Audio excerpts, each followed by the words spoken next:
مسلمان بادشاہ سلطان قطب الدین ایبک۔ بسم اللہ الرحمن الرحیم۔ قطب الدین ایبک سن 1150 میں ترکستان کے قریب غر میں پیدا ہونے والے قطب کے گھرانے کا ایک غلاموں پر مشتمل ایبک نامی قبیلے سے تھا۔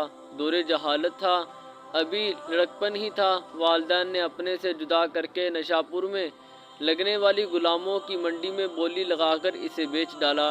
اسے آگے فخر الدین عبدالعزیز کوفی، قاضی، تاجر اور ابو حنیفہ کی اولاد میں سے ایک نے خرید لیا۔ گھر پہنچ کر قاضی نے بچے سے اس کا نام پوچھا۔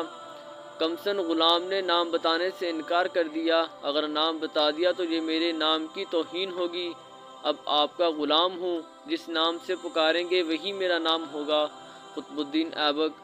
قاضی کو بچے سے ایسے جواب کی امید نہیں تھی۔ حیرت ہوئی اور اس کا جواب اچھا لگا کہ ابھی بچہ ہے، غلام ہے، عزت نفس کا کتنا احساس رکھتا ہے، رحم دل۔ قاضی نے مشقت لینے کی بجائے اس کی اچھی تربیت، تعلیم اور پرورش کرنے کا فیصلہ کیا اور چھوٹے غلام پر خاص توجہ دی۔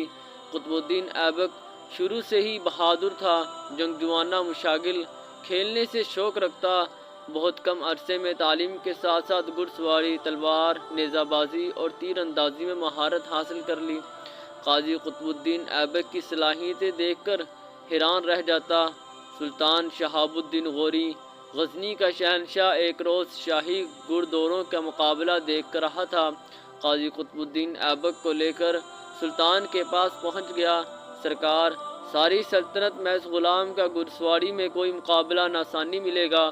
سلطان خوبصورت، صحت مند، سانولا، پرکشش رنگت والے نوجوان غلام کو دیکھ کر مسکرایا۔ جنگلی گھوڑا وحشی تصور کیا جاتا ہے جسے تربیت دینا مشکل ترین کام ہے۔ قطب الدین ایبک سے پوچھا، گھوڑے کو کتنا تیز دوڑا سکتے ہو؟ قطب الدین ایبک نے نہایت ادب کے ساتھ جواب دیا، حضور، گھوڑے کو تیز دوڑانے میں کوئی مہارت نہیں، اصل مہارت اسے اپنے تابع بنانا ہے۔ سلطان نے شائستگی سے غلام کو دیکھا، ایک بہترین گھوڑے کی لگام غلام کے ہاتھ میں تھما دی۔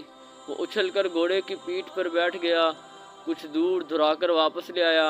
انتہائی انوکھی بات یہ ہوئی کہ گھوڑا واپسی پر اپنے سموں کے جن نشانات پر چل کر گیا تھا، انہیں قدموں واپسی لایا۔ یہ سب دیکھنے والوں کے لیے نہایت ناقابل یقین تھا۔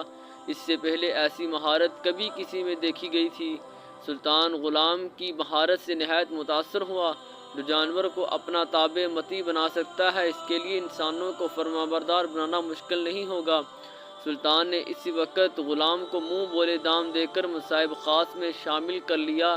ایک روز سلطان دربار میں بیٹھا خوش ہو کر غلاموں کو تحائف تقسیم کر رہا تھا۔ غلام خاص نے وہ تمام ضعیف غلاموں میں بانٹ دیے۔ سلطان نے یہ دیکھ کر اسے مزید پسند کرتے اعلیٰ ترین عہدے امیر خور پر ترقی دے دی۔ پھر شاہی اسٹیبل کا سربراہ مقرر کر دیا، جہاں سینکڑوں مال بردار اور جنگی تربیت یافتہ گوروں کو ہمہ وقت سلطنت کی حفاظت کرنے کی تربیت دی جاتی تھی۔ غلام نے رفتہ رفتہ قدرت کی عطا کردہ صلاحیتوں کا سکہ سلطان پر بٹھا کر اس کا مزید قرب حاصل کر لیا۔ 1192 کو سلطان محمد غوری نے دہلی اور اجمیر فتح کیا۔ 42 سالہ غلام کو پہلے یہاں کا گورنر اور پھر شاہی افواج کا سپہ سالار مقرر کر دیا۔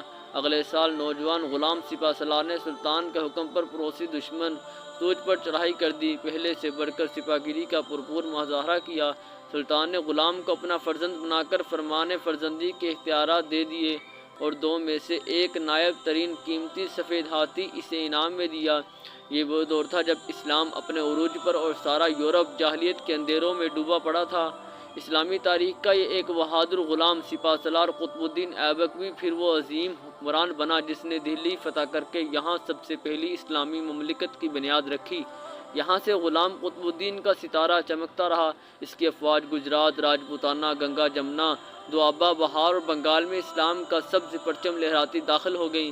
15 مارچ 1206 کو سلطان محمد غوری کو جہلم کے قریب گٹروں کے قبیلے ہاتھوں شکست کا سامنا کرنا پڑا۔